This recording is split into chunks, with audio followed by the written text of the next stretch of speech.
नमस्कार। स्वागत है आपका मिल्की वे इंस्टीट्यूट के ऑनलाइन यूट्यूब चैनल पे। मैं आई के त्रिपाठी उपस्थित हूँ राजनीति विज्ञान की प्रश्न श्रृंखला आज को लेकर। ये प्रश्न श्रृंखला हम चला रहे हैं टीजीटी, पीजीटी, एलटी, जीआईसी, प्रवक्ता, नेट और असिस्टेंट प्रोफेसर की परीक्षाओं के लिए। और आज इस प्रश्न श्रृंखला में अरस्तु भाग 3 के अंतर्गत हम अगले 15 प्रश्न अरस्तु से करेंगे। अभी भाग 1 और 2 में हमने 15 प्रश्न किए हैं और भाग 3 में हम फिर अरस्तु पर 15 और प्रश्न आज हल करेंगे। तो देखते हैं आज का प्रश्न नंबर 1 क्या है। आज के पहले प्रश्न में पूछा गया है, अरस्तु ने मनुष्य को राजनीतिक प्राणी माना है, इसके लिए उसने किस शब्द का प्रयोग किया है। अरस्तु ने मनुष्य को राजनीतिक प्राणी माना है, इसके लिए उसने किस शब्द का प्रयोग किया है। और विकल्प क्या है? ए कायनोनिया, विकल्प बी जून पॉलिटिकॉन, विकल्प सी डिकायोसून और विकल्प डी नॉमस। तो अरस्तु कहता था कि मनुष्य एक राजनीतिक प्राणी है और इसके लिए उसने ग्रीक भाषा के शब्द जून पॉलिटिकान का प्रयोग किया। इसके लिए उसने ग्रीक भाषा के शब्द जून पॉलिटिकान का प्रयोग किया है। कायनोनिया शब्द का प्रयोग उसने राज्य के लिए किया है, राज्य के लिए किया है। कायनोनिया का अर्थ होता है ऐसा समुदाय जिसके बिना मनुष्य का जीवन असंभव है। तो उसने कायनोनिया शब्द का प्रयोग किया है राज्य के लिए, क्योंकि वह कहता है कि राज्य के बिना मनुष्य का जीवन संभव नहीं है। डिकायोसून यह भी ग्रीक भाषा का शब्द है और यह प्रयोग किया जाता है न्याय के लिए। डिकायोसून का अर्थ होता है न्याय और नामस, यह इसका अर्थ ग्रीक भाषा में है कानून। अरस्तु ने कानून के लिए ग्रीक भाषा के शब्द नामस का प्रयोग किया था, न्याय के लिए डिकायोसून का प्रयोग किया था और राज्य के लिए कायनोनिया का प्रयोग किया था। लेकिन मनुष्य एक राजनीतिक प्राणी है, इसके लिए उसने जून पॉलिटिकान शब्द का प्रयोग किया था।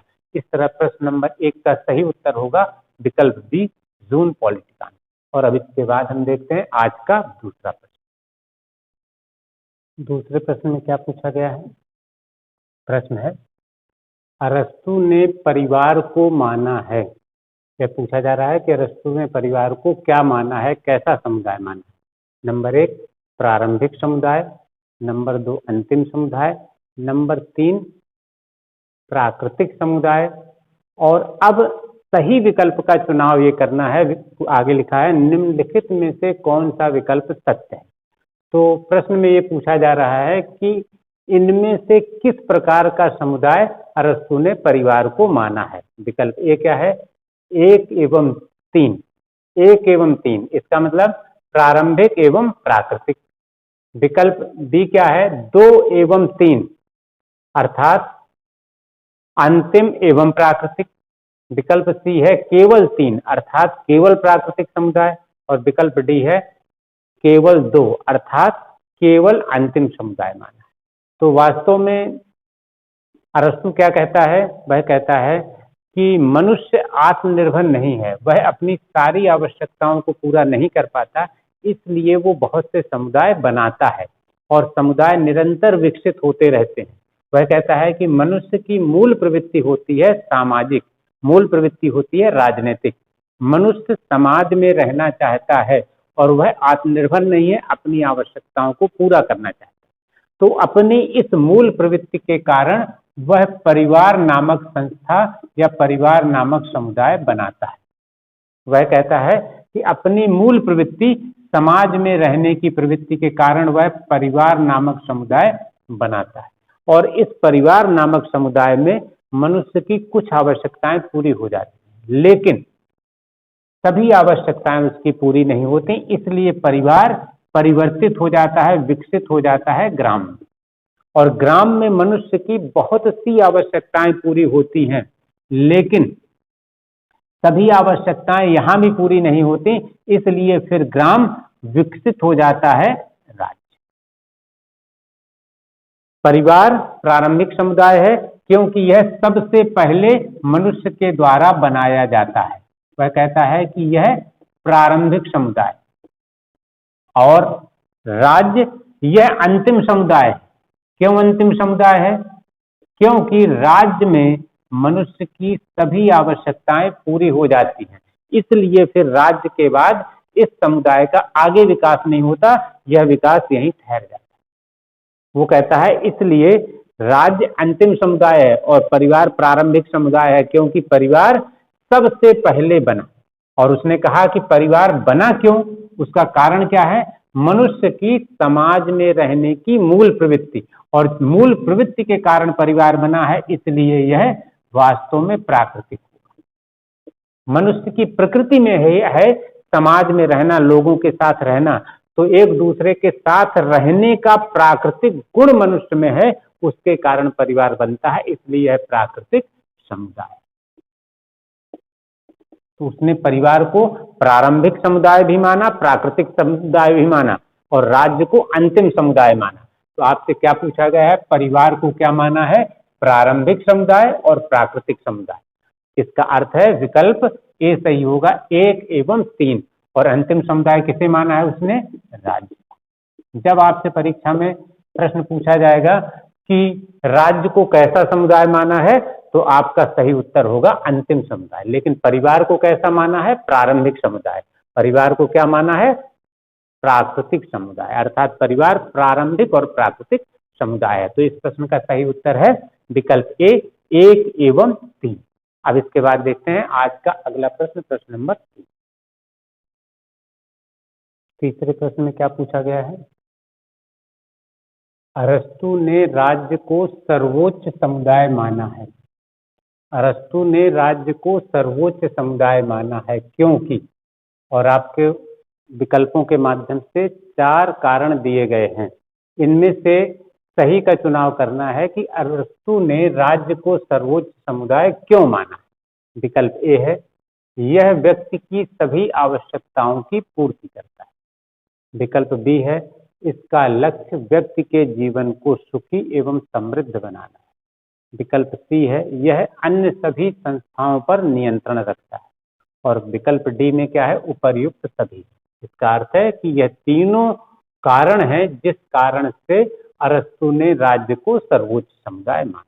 तो हम देखते हैं कि अरस्तु ने राज्य को विकास का परिणाम माना, और वह कहता है कि राज्य विकास करके अस्तित्व में आया है, राज्य विकास का परिणाम है, लेकिन राज्य का निर्माण हुआ क्यों और कैसे हुआ, इस चीज को अरस्तु ने समझाया है। हम इसको थोड़ा समझ लेते हैं, तो इस प्रश्न के सभी विकल्पों का पे हम अच्छी तरह से हमारी स्पष्ट राय बन जाएगी और इसका उत्तर हम आसानी से जान सकते हैं। अरस्तु कहता है कि मनुष्य आत्मनिर्भर नहीं है, वो अपनी सब आवश्यकताएं पूरी नहीं कर सकता। अपनी सब आवश्यकताएं पूरी नहीं कर सकता, इस कारण वह बहुत से समुदायों का निर्माण करता है। परिवार के रूप में एक समुदाय का निर्माण करता है।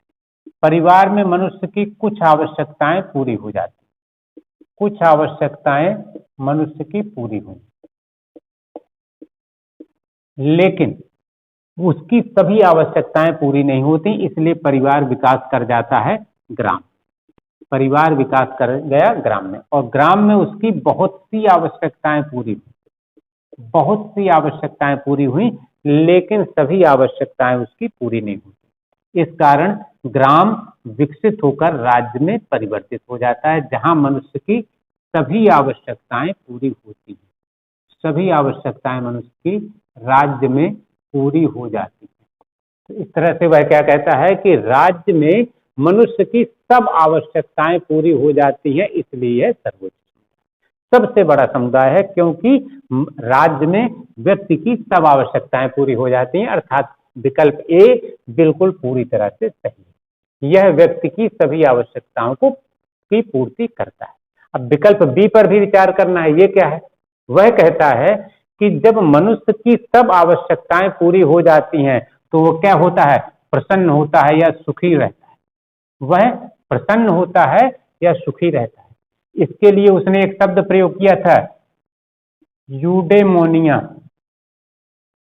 यूडेमोनिया शब्द का प्रयोग किया था, ग्रीक भाषा के शब्द यूडेमोनिया का प्रयोग किया था उसने प्रसन्नता के लिए। वह कहता है कि जब उसकी सारी आवश्यकताएं पूरी होती हैं तो मनुष्य खुशी रहता है, सुखी रहता है, प्रसन्न रहता है। इसके लिए उसने यूडेमोनिया शब्द का प्रयोग किया, जो कि ग्रीक भाषा का शब्द है।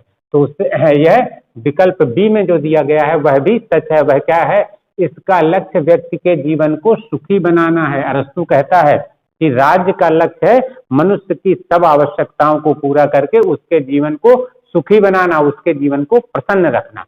तो विकल्प बी भी सही है। अब हम विकल्प सी पर विचार कर लें। इसमें विकल्प सी में क्या है? यह अन्य सभी संस्थाओं पर नियंत्रण रखता है।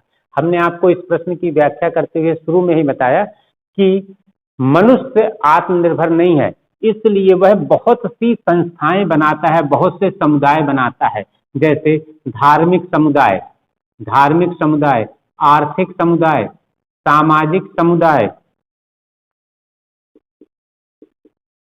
लेकिन ये सभी समुदाय मनुष्य की आवश्यकताओं के एक विशेष भाग को पूरा कर पाते हैं, उसकी सभी आवश्यकताओं को पूरा नहीं कर पाते। इस कारण राज्य अस्तित्व में आता है। राज्य मनुष्य की सभी आवश्यकताओं को पूरा करने के लिए अस्तित्व में आता है। वास्तव में राज्य है जिसके अंदर ये सारे समुदाय हैं, आर्थिक समुदाय भी है, धार्मिक समुदाय भी है, सामाजिक समुदाय भी, वह राज्य के अंदर ही है और राज्य उन सब पर नियंत्रण रखता है, क्योंकि राज्य का लक्ष्य है मनुष्य के जीवन को सुखी बनाना, उसे प्रसन्न रखना और मनुष्य की सब आवश्यकताओं को पूरा करना। तो इस तरह से राज्य सभी संस्थाओं पर नियंत्रण रखता है, यह भी सच है। इस तरह से अरस्तु ने कहा कि राज्य सर्वोच्च समुदाय क्यों है? क्योंकि यह व्यक्ति की सभी आवश्यकताओं की पूर्ति करता है, यह मनुष्य के जीवन को सुखी बनाता है, इसका लक्ष्य है मनुष्य के जीवन को सुखी बनाना। और तीसरा उसने क्या कहा कि यह सभी संस्थाओं पर नियंत्रण रखता है। अर्थात इस प्रश्न का सही उत्तर होगा विकल्प डी, उपर्युक्त सभी इस विकल्प का सही उत्तर होगा। अब देखते हैं आज का अगला प्रश्न, प्रश्न नंबर 3। प्रश्न नंबर 4, चौथे प्रश्न में क्या है? चौथा प्रश्न कथन कारण का है। एक कथन दिया गया है। क्या है कथन? अरस्तु का आदर्श राज्य कुलीन तंत्री था। अरस्तु का आदर्श राज्य कुलीन तंत्री था। और कारण क्या दिया गया है? अरस्तु नागरिकता के अधिकार सीमित लोगों को ही प्रदान करता है। और इसमें 4 विकल्प होते हैं ऐसे प्रश्नों में कथन कारण में। एक विकल्प क्या है? कथन एवं कारण दोनों सत्य हैं तथा कारण कथन का सही स्पष्टीकरण। और विकल्प बी क्या है? कथन एवं कारण दोनों सत्य हैं लेकिन कारण कथन का सही स्पष्टीकरण नहीं है। और विकल्प सी क्या है? कथन सत्य है, कारण असत्य है। और विकल्प डी है कथन असत्य है, कारण सत्य है। तो हम कथन और कारण के प्रश्नों को कैसे हल करते हैं? कथन और कारण दोनों को पढ़ेंगे। अगर दोनों में से एक सत्य है और एक असत्य है तो विकल्प का चुनाव आसानी से कर सकते हैं, कौन सा सत्य है कौन सा असत्य। लेकिन अगर दोनों ही सत्य हैं तो फिर हम क्या करेंगे? कथन पढ़ेंगे, फिर क्योंकि लगाएंगे और फिर उसके बाद में देखेंगे कि क्योंकि संतुष्ट हो रहा है कि नहीं। अगर क्योंकि संतुष्ट होता है तो व्याख्या है और क्योंकि संतुष्ट नहीं होता तो व्याख्या नहीं। लेकिन इस प्रश्न को हल करने के पहले हम यह तो जान लें कि अरस्तु के नागरिकता पर विचार क्या थे, वह किसे किसे नागरिक मानता है। क्योंकि प्रश्न यह पूछा गया है कि अरस्तु नागरिकता के अधिकार सीमित लोगों को दे रहा है और नागरिकता, वास्तव में अरस्तु नागरिकता पर क्या कहता है? वो कहता है कि वही नागरिक होगा, किसी राज्य का नागरिक वही व्यक्ति होगा जो शासन के कार्य में या विधि बनाने के कार्य में या न्याय के कार्य में कुछ समय के लिए या पूर्ण काल के लिए भाग लेता। अर्थात वो कहता है कि नागरिक का अर्थ वास्तव में क्या होगा कि जो नागरिक का क्या अर्थ होगा? जो शासन कार्य में या विधि बनाने के कार्य में या न्यायिक कार्य में, न्याय के कार्य में कुछ समय के लिए, सीमित समय के लिए या पूर्ण काल के लिए, हमेशा के लिए भाग ले रहा है। अर्थात जो शासन कर रहा है या जो विधायिका का सदस्य है कानून बना रहा है या जो न्यायपालिका का सदस्य है न्याय कर रहा है, इसी को उसने अरस्तु ने नागरिक माना है। इसका अर्थ यह है कि अरस्तु वास्तव में कुलीन तंत्र का समर्थन करता दिख रहा है। यहाँ से क्या स्पष्ट होता है कि वह राज्य के सभी लोगों को नागरिकता के अधिकार नहीं दे रहा, केवल उन्हीं को दे रहा है जो शासन कार्यों में भाग ले रहे हैं, विधि बना रहे हैं या न्याय कर रहे हैं। तो यह व्यवस्था क्या कहलाती है कि वह राज्य के कुलीन लोगों को ही नागरिकता के अधिकार दे रहा है, अर्थात उसके राज्य में कुलीन तंत्र के लक्षण दिखाई देते। तो इसका अर्थ है कि कथन भी सत्य है और कारण भी सत्य है, क्योंकि अरस्तु नागरिकता के अधिकार सीमित लोगों को ही दे रहा है। सीमित लोग कौन है? जो शासन में भाग ले रहे हैं, विधि बनाने में भाग ले रहे हैं, न्याय में भाग ले रहे हैं। इन सीमित लोगों को ही वह नागरिकता के अधिकार दे रहा है और इन सीमित लोगों को नागरिकता के अधिकार देने से ही स्पष्ट हो रहा है कि उसका आदर्श राज्य जो है वह वास्तव में कुलीन तंत्री है, क्योंकि वह समाज के इन्हीं कुलीन लोगों को ही नागरिकता के अधिकार देता है। तो इसमें क्या है? कथन और कारण दोनों सत्य हैं तथा कारण कथन का सही स्पष्टीकरण है। कैसे पता चल रहा है? कथन को पढ़े हम, क्या है? अरस्तु का आदर्श राज्य कुलीन तंत्री है क्योंकि वह या अरस्तु नागरिकता के अधिकार सीमित लोगों को दे रहा है। तो उसका आदर्श राज्य कुलीन तंत्री इसीलिए है क्योंकि वह नागरिकता के अधिकार सीमित लोगों को दे रहा है। तो इस प्रश्न का सही उत्तर क्या होगा? विकल्प ए, कथन और कारण दोनों सत्य है तथा कारण कथन का सही स्पष्टीकरण है। तो इस तरह से प्रश्न नंबर 4 का सही उत्तर क्या था? विकल्प ए। अब इसके बाद हम देखते हैं अगला प्रश्न, प्रश्न नंबर 5। अब देखते हैं 5वें प्रश्न में क्या पूछा गया है। क्या है 5वां प्रश्न? अरस्तु ने समाज को कितने वर्गों में विभाजित किया? अरस्तु ने समाज को कितने वर्गों में विभाजित किया? विकल्प है ए 2, बी 3, सी 4 और डी 6। तो वास्तव में अरस्तु ने समाज को 6 वर्गों में विभाजित किया। कौन कौन से 6 वर्ग हैं? अरस्तु का वर्ग विभाजन क्या है? वर्ग विभाजन 6 वर्गों में उसने पूरे समाज को बांटा है। कौन कौन से 6 वर्ग हैं? पहला वर्ग है कृषक वर्ग। दूसरा वर्ग है कारीगर वर्ग। तीसरा वर्ग है पूंजीपति वर्ग, चौथा है सैनिक वर्ग, पांचवा शासक एवं न्यायाधीश और छठवां वर्ग है पुरोहित वर्ग। इस तरह अरस्तु ने राज्य को कुल 6 वर्गों में विभाजित किया है। ये 6 वर्ग कौन से हैं? कृषक, कारीगर, पूंजीपति, सैनिक, शासक एवं न्यायाधीश तथा पुरोहित। शासक और न्यायाधीश को उसने एक ही वर्ग में शामिल किया है। इस तरह से अरस्तु ने राज्य को कुल 6 वर्गों में बांटा है। तो इस प्रश्न का सही उत्तर है विकल्प डी, 6 वर्गों में। और अब इसके बाद देखते हैं आज का अगला प्रश्न, प्रश्न नंबर। इस 6वें प्रश्न में क्या पूछा गया है? अरस्तु ने शासन के स्वरूप के आधार पर राज्यों का वर्गीकरण कितने प्रकारों में किया है? किस आधार पर? शासन के स्वरूप के आधार पर। प्रश्न पूछा गया है अरस्तु ने शासन के स्वरूप के आधार पर राज्यों का वर्गीकरण कितने प्रकारों में किया है? तो अरस्तु ने यह 6 प्रकारों में किया है। कौन कौन से 6 प्रकार हैं? अरस्तु ने राज्यों का वर्गीकरण कुल 6 प्रकारों में किया है। कौन कौन से हैं 6 वर्ग? नंबर 1, नंबर 2, 3, 4, 5 और 6। कौन कौन से हैं? पहला राजतंत्र, दूसरा निरंकुश तंत्र, तीसरा कुलीन तंत्र, चौथा अल्पतंत्र, पांचवा मध्य वर्ग तंत्र और छठवां लोक। यह वर्गीकरण किन आधारों पर किया है? इसके दो आधार। पहला आधार क्या है? पहला आधार है कितने व्यक्तियों का शासन है, कितने व्यक्तियों का शासन है।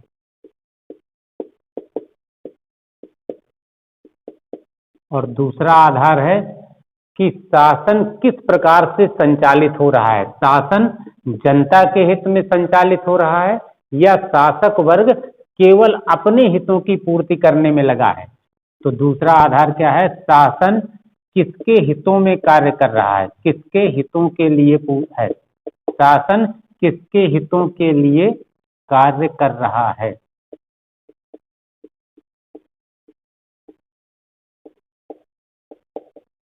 इन दो आधारों पर यह वर्गीकरण किया गया है।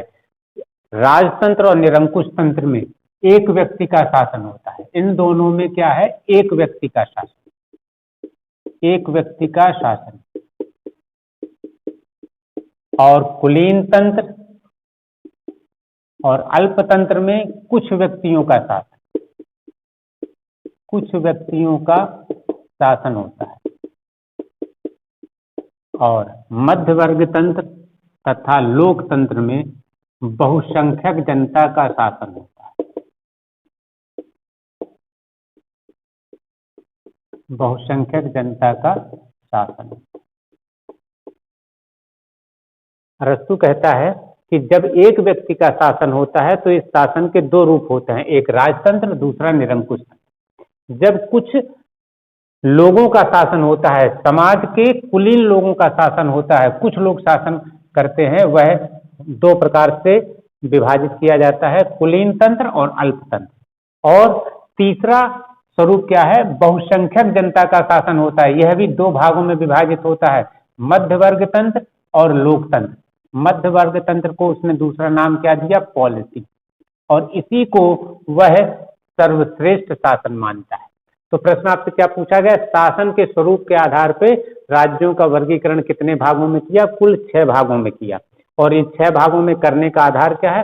कितने व्यक्ति शासन कर रहे हैं। एक व्यक्ति शासन कर रहा है तो राजतंत्र और निरंकुश तंत्र, कुछ व्यक्ति शासन कर रहे हैं तो कुलीन तंत्र और अल्पतंत्र, और बहुसंख्यक जनता का शासन है तो मध्य वर्ग तंत्र और लोकतंत्र। और दूसरा आधार क्या है? शासन किसके हित के लिए कार्य कर रहा है। जनता के हित के लिए कार्य कर रहा है तो राजतंत्र, कुलीन तंत्र और मध्य वर्ग तंत्र। राजतंत्र, कुलीन तंत्र और मध्य वर्ग तंत्र में जनता के लिए शासन किया जाता है, जनता के हितों की पूर्ति होती है। और निरंकुश तंत्र, अल्पतंत्र और लोकतंत्र में वास्तव में शासक केवल अपने हितों की पूर्ति करते हैं। तो अरस्तु कहता है कि जब एक व्यक्ति का शासन होता है तो ये दो प्रकार, कुछ व्यक्तियों का शासन है तो ये दो प्रकार, और बहुसंख्यक जनता का शासन है तो ये दो प्रकार। कुल 6 प्रकारों में राज्यों का वर्गीकरण अरस्तु ने किया है। तो इस प्रश्न का सही उत्तर होगा विकल्प सी, 6 प्रकार। और अब इसके बाद देखते हैं हम आज का अगला प्रश्न, प्रश्न नंबर 7।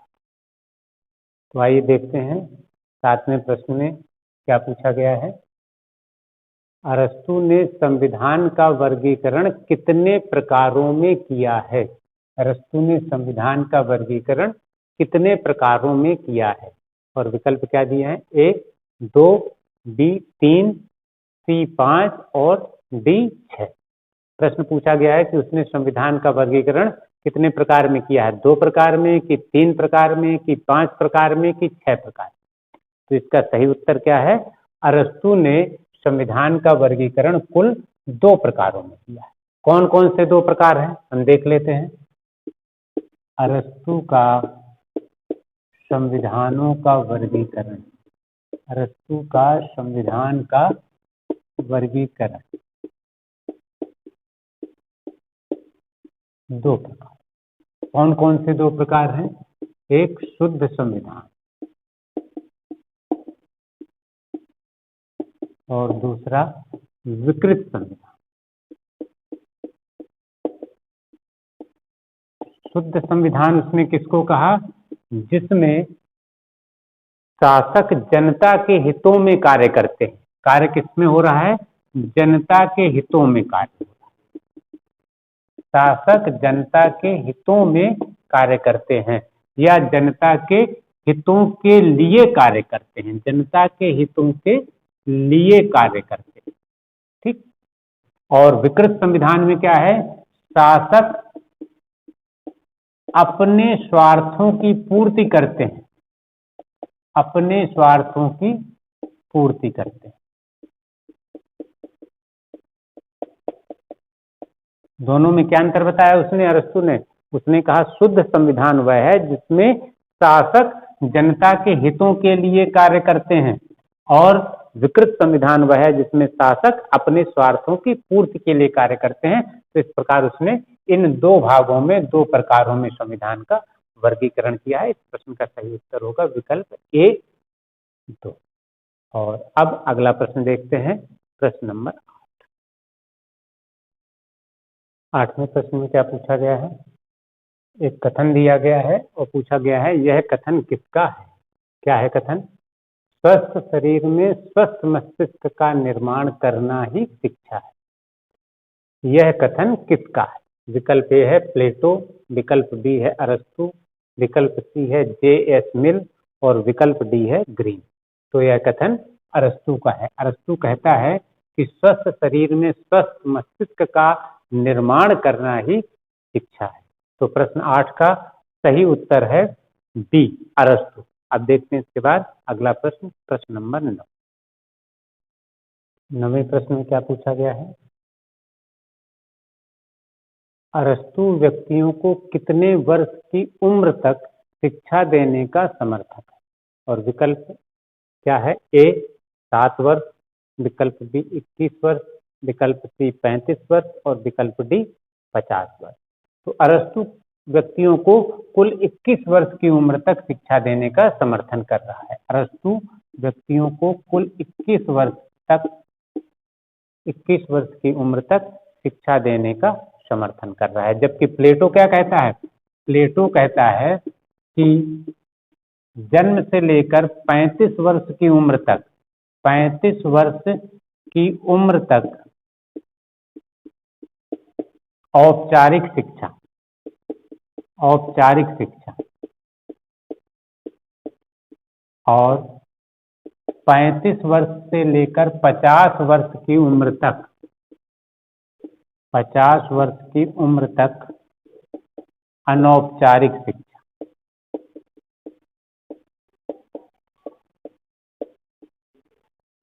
प्लेटो 35 वर्ष की उम्र तक औपचारिक शिक्षा का समर्थन कर रहा है और 35 से लेकर 50 वर्ष तक अनौपचारिक शिक्षा का समर्थन कर रहा है। तो जो दोनों समय दिया है यह वास्तव में प्लेटो की औपचारिक और अनौपचारिक शिक्षा का उम्र दिया गया है। लेकिन अरस्तु कुल 21 वर्ष तक की उम्र तक ही शिक्षा देने का समर्थक है। अर्थात इस प्रश्न का सही उत्तर है विकल्प बी 21 वर्ष।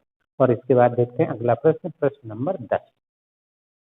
10वें प्रश्न में क्या पूछा गया है? निम्नलिखित में से किसने अपने न्याय को पूर्ण न्याय तथा विशेष न्याय, पूर्ण न्याय तथा विशेष न्याय में विभाजित किया है? और विकल्प क्या दिया है? ए ग्लांकन, बी प्लेटो, सी अरस्तु और डी किसी ने नहीं। तो वास्तव में अरस्तु ने न्याय को दो भागों में विभाजित किया। अरस्तु का न्याय क्या है? दो भागों में इसने विभाजित किया है।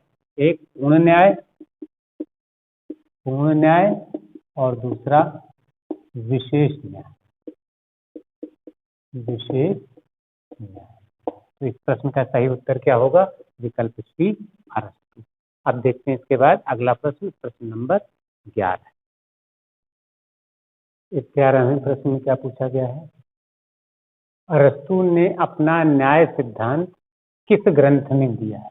अरस्तु ने अपना न्याय सिद्धांत किस ग्रंथ में दिया है? और विकल्प है ए पॉलिटिक्स, बी इथिक्स, सी एथेंस का संविधान और डी इनमें से किसी में नहीं। तो अरस्तु ने अपना न्याय सिद्धांत अपने ग्रंथ इथिक्स में दिया था। उसने इस ग्रंथ इथिक्स में ही अपना न्याय सिद्धांत दिया था। तो प्रश्न 11 इसका सही उत्तर है विकल्प बी। और अब इसके बाद हम देखते हैं अगला प्रश्न, प्रश्न नंबर 12। तो इस 12वें प्रश्न में क्या है, अरस्तु के न्याय सिद्धांत की विशेषताएं, अरस्तु के न्याय सिद्धांत की विशेषताएं निम्नलिखित में से कौन सी है? विकल्प ए क्या है, अरस्तु न्याय को अधिकार मानता है, यह सच है। अरस्तु न्याय को अधिकार मानता है, जबकि प्लेटो ने न्याय को क्या माना है, कर्तव्य माना है। हर वर्ग और हर व्यक्ति के द्वारा निभाया जाने वाला कर्तव्य माना प्लेटो ने, लेकिन अरस्तु ने कर्तव्य नहीं माना, उसने न्याय को अधिकार माना। और विकल्प बी क्या है, न्याय सभी व्यक्तियों को प्राप्त है, अरस्तु राज्य के सभी लोगों को न्याय का अधिकार देता है। तो इस तरह से बी भी सत्य है, बी भी उसकी न्याय की विशेषता है। और विकल्प सी क्या है, उपर्युक्त दोनों, और विकल्प डी है दोनों में से कोई नहीं। तो वास्तव में क्या है, अरस्तु के न्याय सिद्धांत की विशेषताएं उपर्युक्त दोनों हैं। वह न्याय को अधिकार मानता है, वह न्याय सभी लोगों को प्रदान करता है, अरस्तु का न्याय सभी व्यक्तियों को प्राप्त होता है। तो इस प्रश्न का सही उत्तर होगा उपर्युक्त दोनों। अब इसके बाद देखते हैं आज का अगला प्रश्न, प्रश्न नंबर 13। तो आइए देखते हैं 13वें प्रश्न में क्या पूछा गया है। अरस्तु ने कानून के लिए यूनानी भाषा के किस शब्द का प्रयोग किया है? अरस्तु ने कानून के लिए यूनानी भाषा के किस शब्द का प्रयोग किया? और विकल्प क्या है, ए पॉलिटिसिया, बी पॉलिटिया, सी जून पॉलिटिकान, और डी नॉमस। तो वास्तव में कानून के लिए यूनानी भाषा में जो शब्द है वह क्या है, नॉमस। तो अरस्तु ने कानून के लिए यूनानी भाषा के शब्द नामस का प्रयोग किया था। इस प्रश्न का सही उत्तर है विकल्प डी नॉमस। अब हम देख लें पॉलिटिसिया क्या है, पॉलिटिया क्या है, जून पॉलिटिकान क्या है, इसे भी यही समझ लें हम। हालांकि पिछले प्रश्नों में इनकी व्याख्या हमने दी है, लेकिन इसे एक बार फिर यही समझ लें। पॉलिटिसिया क्या है, यह इस शब्द का प्रयोग प्लेटो ने किया था। और प्लेटो ने किस लिए किया था, रिपब्लिक ग्रंथ जो लिखा था उसने, तो रिपब्लिक के लिए प्लेटो ने पॉलिटिसिया शब्द का प्रयोग किया था। इसका प्रयोग प्लेटो ने रिपब्लिक ग्रंथ के लिए किया था। पॉलिटिसिया भी यूनानी भाषा का शब्द है, ये सभी यूनानी भाषा के शब्द हैं। और पॉलिटिसिया का प्रयोग प्लेटो ने रिपब्लिक के लिए किया था। रिपब्लिक ग्रंथ का नाम उसने पॉलिटिसिया रखा था, जिसका अंग्रेजी अनुवाद बाद में रिपब्लिक किया गया। और पॉलिटिया क्या है, यह अरस्तु ने संविधान के लिए प्रयुक्त किया था। अरस्तु ने संविधान के लिए पॉलिटिया शब्द का प्रयोग किया था। अरस्तु ने किया था संविधान के लिए पॉलिटिया शब्द। जून पॉलिटिकान का अर्थ क्या है, इसी वीडियो में हमने जून पॉलिटिकान का अर्थ बताया है। अरस्तु ने ही इसका भी प्रयोग किया था। अरस्तु ने इसका प्रयोग किया था, किस लिए किया था, वह कहता था मनुष्य एक राजनैतिक प्राणी है, मनुष्य एक राजनैतिक प्राणी है। इसके लिए उसने जून पॉलिटिकान शब्द का प्रयोग किया था। तो जून पॉलिटिकान का अर्थ क्या है, मनुष्य एक राजनीतिक प्राणी है। और कानून के लिए किस शब्द का प्रयोग किया अरस्तु ने, नॉमस का। तो इस तरह से इस प्रश्न का सही उत्तर है डी नॉमस। और अब इसके बाद देखते हैं हम अगला प्रश्न, प्रश्न नंबर 14। देखते हैं इस प्रश्न में क्या है। अरस्तु ने राज्य को संप्रभु माना है, अरस्तु ने राज्य को संप्रभु माना है, क्योंकि वह, क्यों माना है संप्रभु, इसके 4 विकल्प दिए। विकल्प ए क्या है, विधि के शासन का समर्थक है। विकल्प बी, वह मनुष्य को राजनीतिक प्राणी मानता है। विकल्प सी, वह राज्य को प्राकृतिक समुदाय मानता है। और विकल्प डी, वह राज्य को सर्वोच्च समुदाय मानता है।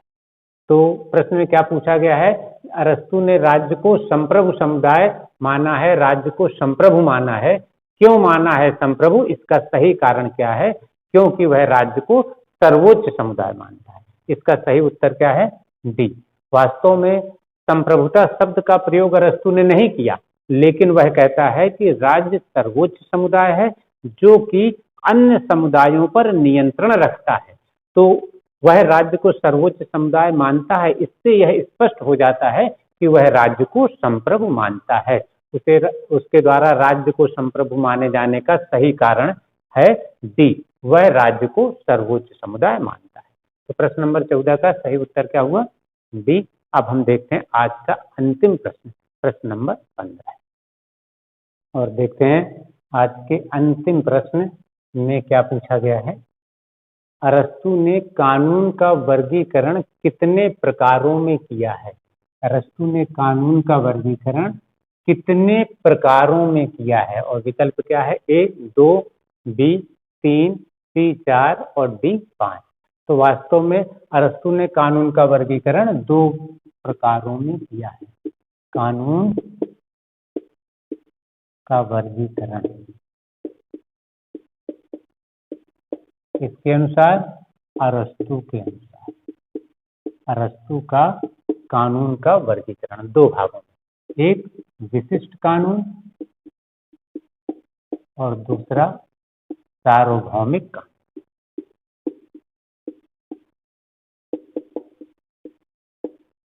सार्वभौमिक कानून। विशिष्ट कानून क्या होते हैं? जो किसी विशिष्ट वर्ग के लिए बनाए जाते हैं, विशिष्ट स्थान या राज्य के लिए होते हैं। और सार्वभौमिक कानून क्या होते हैं? जो लगभग सभी राज्यों के लिए एक समान होते हैं। जैसे जीवन में और प्राण की स्वतंत्रता के लिए बनाए जाने वाले कानून सार्वभौमिक कानूनों के अंतर्गत आएंगे। अर्थात इस प्रश्न का सही उत्तर क्या होगा? अरस्तु ने कानून का वर्गीकरण कितने प्रकारों में किया है? 2 प्रकार। तो इसके साथ ही आज के ये 15 प्रश्न पूरे होते हैं अरस्तु भाग 3 के अंतर्गत। अगले वीडियो में हम अरस्तु भाग 4 के अंतर्गत फिर 15 प्रश्न लेकर आएंगे और उन 15 प्रश्नों को हल कराएंगे, उनकी व्याख्या देंगे। तो अगर आपको हमारे ये प्रश्न, हमारी ये प्रश्न श्रृंखला अच्छी लग रही है तो आप इसको अधिक से अधिक लोगों को शेयर अवश्य करें। और जो लोग हमारे चैनल पे नए हैं वो चैनल को सब्सक्राइब कर लें, बेल आइकन को दबा लें और हमारे टेलीग्राम चैनल को आप अवश्य ही ज्वाइन कर लें, जिसका लिंक डिस्क्रिप्शन बॉक्स में दिया गया है। तो आज की प्रश्न श्रृंखला ये पूरी होती है और अगले वीडियो में हम 15 प्रश्नों के साथ में अरस्तु भाग 4 के अंतर्गत फिर मिलेंगे।